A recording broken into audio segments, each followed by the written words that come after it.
In this tutorial today, we are going to be making a new group in Career Central, or doing a search. So we're going to go over here to group/search, and I'll click on that.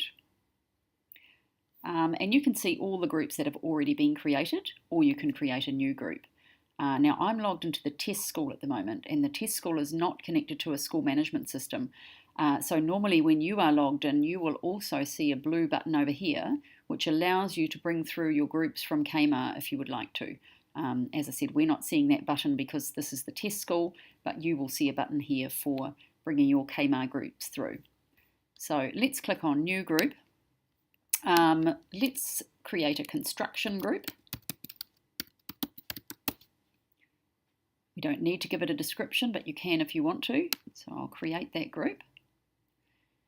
And what you'll see straight away is all of your students appearing down the right hand side. As I mentioned, these are just test students because we're not in a real school. And you will also see filters down the left hand side.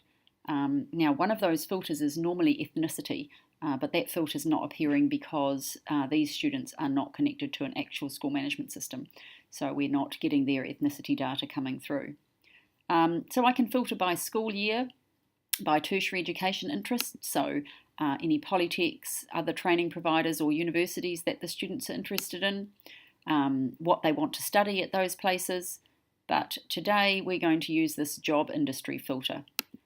And I am going to click on construction. I can see that there are 11 students who've selected jobs in the construction industry that they're interested in. So if I click that, you'll see immediately that those 11 students have been filtered out and they appear on the right hand side of your screen. Now to further filter that, you can actually use the search bar at the top, and I might search for builders, for example, or building contractor. So when I type that in, you will see in italics here we're getting the word building, build, building, and so on. And I've now narrowed my search down to 6 students. Once again, you can apply any of the other filters. If I applied the school year level filter, you can see here that there are 5-year 13s and 1-year 10. When you've done that, you can decide to tick the students that you want, or click the button that says check all. So I might actually want to include all of those students in my group. And then at the top on the right hand side, you'll see this green button, add to group. So if I click that, those 6 students who are interested in building will now be a group that I have created. If I want to change the name from construction to building, I can edit the details and change that name. So I might just add that in. Okay. And as with any group, once you have created it, you have these options. So at the bottom of the page, if I click on this, you will see I can now send those students a group message. I can send them a text. I can send them invites to events. I can add a task to them, or I can print their names.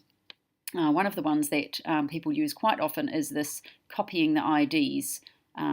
So if I clicked onto that, I could copy those students' ID numbers and paste them into Kmart to easily create a group in Kmart if I need to. At the very bottom, you'll also see any group message history that you've already sent to that group, if you perhaps text them previously or something. So that's the end of that tutorial. Hopefully you have found that useful, but if not, please get hold of us at help.cc.school.nz.